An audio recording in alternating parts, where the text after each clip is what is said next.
Exodus 32. When the people saw how long it was taking Moses to come back down the mountain, they gathered around Aaron. Come on, they said, make us some gods who can lead us. We don't know what happened to this fellow Moses who brought us here from the land of Egypt. So Aaron said, take the gold rings from the ears of your wives and sons and daughters and bring them to me. All the people took the gold rings from their ears and brought them to Aaron. Then Aaron took the gold, melted it down, and molded it into the shape of a calf.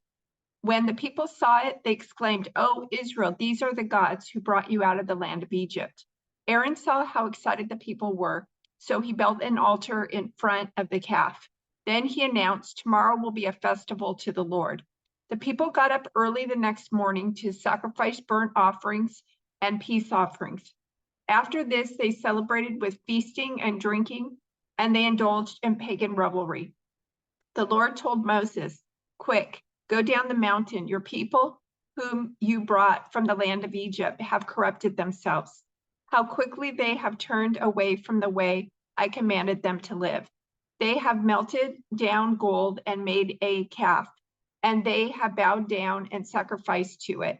They are saying, 'These are your gods, O Israel, who brought you out of the land of Egypt.'" Then the Lord said, "I have seen how stubborn and rebellious these people are. Now leave me alone so my fierce anger can blaze against them, and I will destroy them. Then I will make you, Moses, into a great nation." But Moses tried to pacify the Lord his God. "O Lord," he said, "why are you so angry with your own people, whom you brought from the land of Egypt with such great power and such a strong hand? Why let the Egyptians say, 'Their God rescued them,' with the evil intention of slaughtering them in the mountains and wiping them from the face of the earth? Turn away from your fierce anger. Change your mind about this terrible disaster you have threatened against your people. Remember your servants, Abraham, Isaac, and Jacob. You bound yourself with an oath to them, saying, 'I will make your descendants as numerous as the stars of heaven, and I will give them all of this land that I have promised to your descendants, and they will possess it forever.'" So the Lord changed his mind about the terrible disaster he had threatened to bring on his people. Then Moses turned and went down the mountain. He held in his hands the 2 stone tablets inscribed with the terms of the covenant. They were inscribed on both sides, front and back.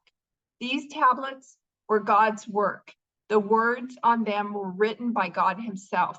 When Joshua heard the boisterous noise of the people shouting below them, he exclaimed to Moses, "It sounds like war in the camp." But Moses replied, "No, it's not a shout of victory, nor the wailing of defeat. I hear the sound of a celebration."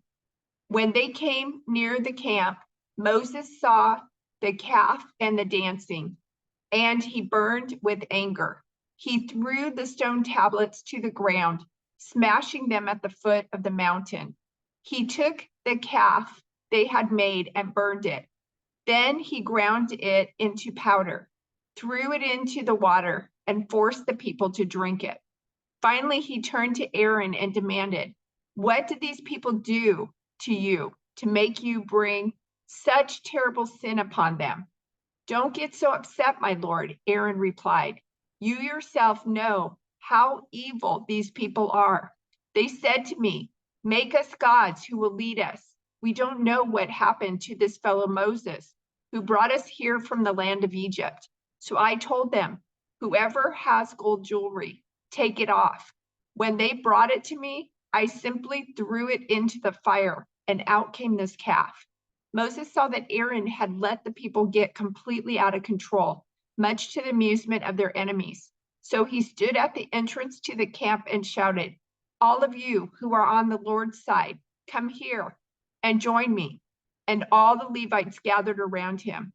Moses told them, "This is what the Lord, the God of Israel, says. Each of you take your swords and go back and forth from one end of the camp to the other. Kill everyone, even your brothers, friends, and neighbors.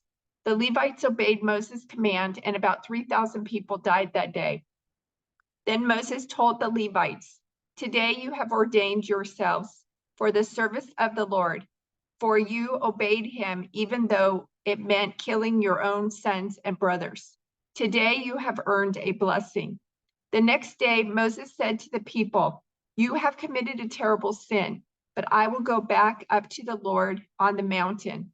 Perhaps I will be able to obtain forgiveness for your sin." So Moses returned to the Lord and said, "Oh, what a terrible sin these people have committed. They have made gods of gold for themselves. But now, if you will only forgive their sin, but if not, erase my name from the record you have written."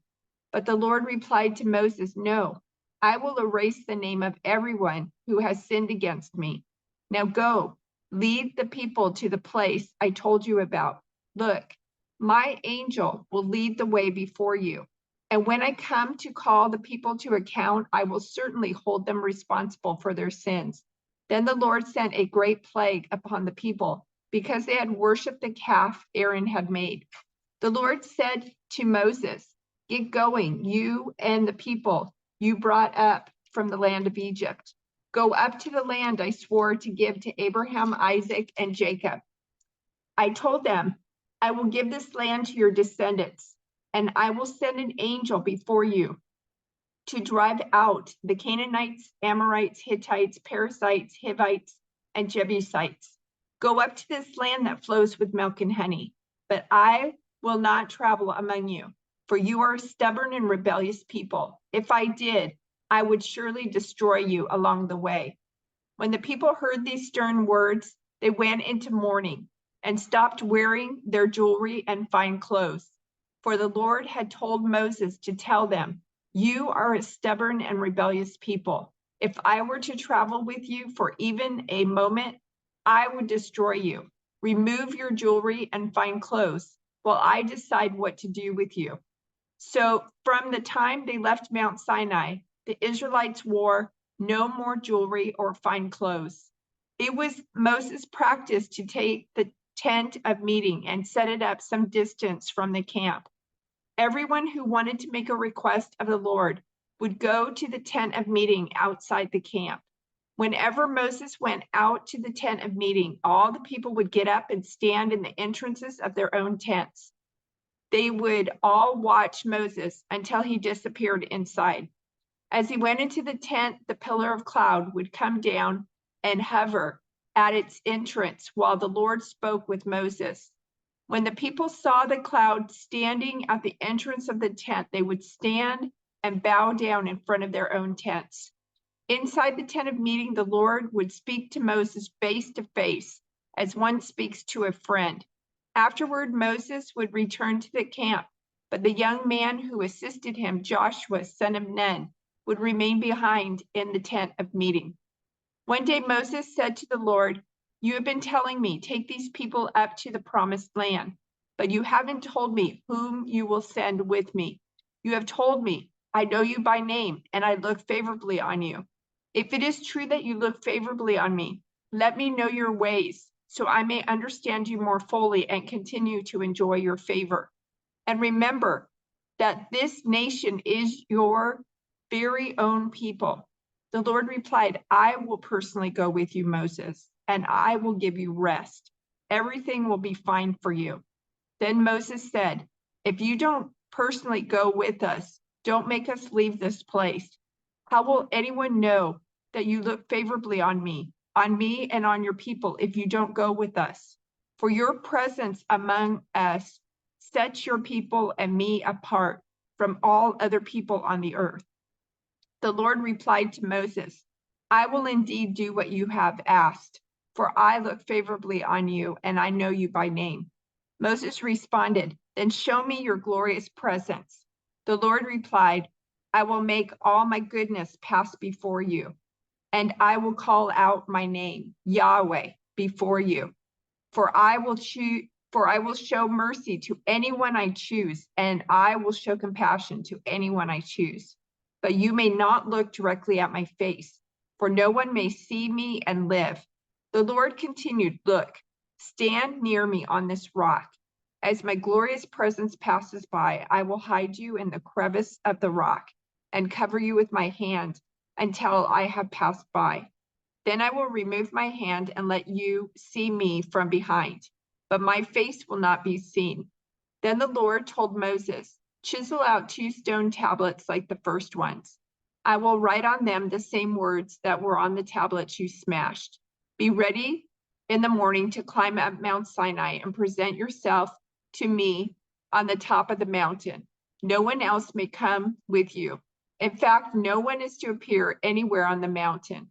Do not even let the flocks or herds graze near the mountain. So Moses chiseled out 2 tablets of stone like the first ones. Early in the morning, he climbed Mount Sinai as the Lord had commanded him, and he carried the 2 stone tablets in his hands. Then the Lord came down in a cloud and stood there with him, and he called out his own name, Yahweh. The Lord passed in front of Moses, calling out, Yahweh, the Lord, the God of compassion and mercy. I am slow to anger and filled with unfailing love and faithfulness. I lavish unfailing love to 1,000 generations. I forgive iniquity, rebellion, and sin, but I do not excuse the guilty. I lay the sins of the parents upon their children and grandchildren. The entire family is affected, even children in the 3rd and 4th generations. Moses immediately threw himself to the ground and worshiped. And he said, O Lord, if it is true that I have found favor with you, then please travel with us. Yes, this is a stubborn and rebellious people, but please forgive our iniquity and our sins. Claim us as your own special possession. The Lord replied, listen, I am making a covenant with you in the presence of all your people. I will perform miracles that have never been performed anywhere in all the earth or in any nation. And all the people around you will see the power of the Lord, the awesome power I will display for you. But listen carefully to everything I command you today. Then I will go ahead of you and drive out the Amorites, Canaanites, Hittites, Perizzites, Hivites, and Jebusites. Be very careful never to make a treaty with the people who live in the land where you are going. If you do, you will follow their evil ways and be trapped. Instead, you must break down their pagan altars, smash their sacred pillars, and cut down their Asherah poles. You must worship no other gods, for the Lord, whose very name is jealous, is the God who is jealous about his relationship with you. You must not make a treaty of any kind with the people living in the land. They lust after their gods, offering sacrifices to them. They will invite you to join them in their sacrificial meals, and you will go with them. Then you will accept their daughters, who sacrifice to other gods, as wives for your son. And they will seduce your sons to commit adultery against me by worshiping other gods. You must not make any gods of molten metal for yourselves. You must celebrate the festival of unleavened bread. For 7 days, the bread you eat must be made without yeast, just as I commanded you. Celebrate this festival annually at the appointed time in early spring in the month of Abib, for that is the anniversary of your departure from Egypt. The firstborn of every animal belongs to me, including the firstborn males from your herds of cattle and your flocks of sheep and goats. A firstborn donkey may be bought back from the Lord by presenting a lamb or young goat in its place. But if you do not buy it back, you must break its neck. However, you must buy back every firstborn son. No one may appear before me without an offering. You have 6 days each week for your ordinary work, but on the 7th day, you must stop working. Even during the seasons of plowing and harvest, you must celebrate the festival of harvest with the first crop of the wheat harvest, and celebrate the festival of the final harvest at the end of the harvest season. 3 times each year, every man in Israel must appear before the sovereign, the Lord, the God of Israel. I will drive out the other nations ahead of you and expand your territory, so no one will covet and conquer your land while you appear before the Lord your God 3 times each year. You must not offer the blood of my sacrificial offerings together with any baked goods containing yeast, and none of the meat of the Passover sacrifice may be kept over until the next morning. As you harvest your crops, bring the very best of the first harvest to the house of the Lord your God. You must not cook a young goat in its mother's milk. Then the Lord said to Moses, write down all these instructions, for they represent the terms of the covenant I am making with you and with Israel. Moses remained there on the mountain with the Lord 40 days and 40 nights. In all that time, he ate no bread and drank no water. And the Lord wrote the terms of the covenant, the 10 commandments, on the stone tablets. When Moses came down Mount Sinai, carrying the 2 stone tablets inscribed with the terms of the covenant, he wasn't aware that his face had become radiant because he had spoken to the Lord. So when Aaron and the people of Israel saw the radiance of Moses' face, they were afraid to come near him. But Moses called out to them and asked Aaron and all the leaders of the community to come over, and he talked with them. Then all the people of Israel approached him, and Moses gave them all the instructions the Lord had given him on Mount Sinai. When Moses finished speaking with them, he covered his face with a veil. But whenever he went into the tent of meeting to speak with the Lord, he would remove the veil until he came out again. Then he would give the people whatever instructions the Lord had given him. And the people of Israel would see the radiant glow of his face. So he would put the veil over his face until he returned to speak with the Lord.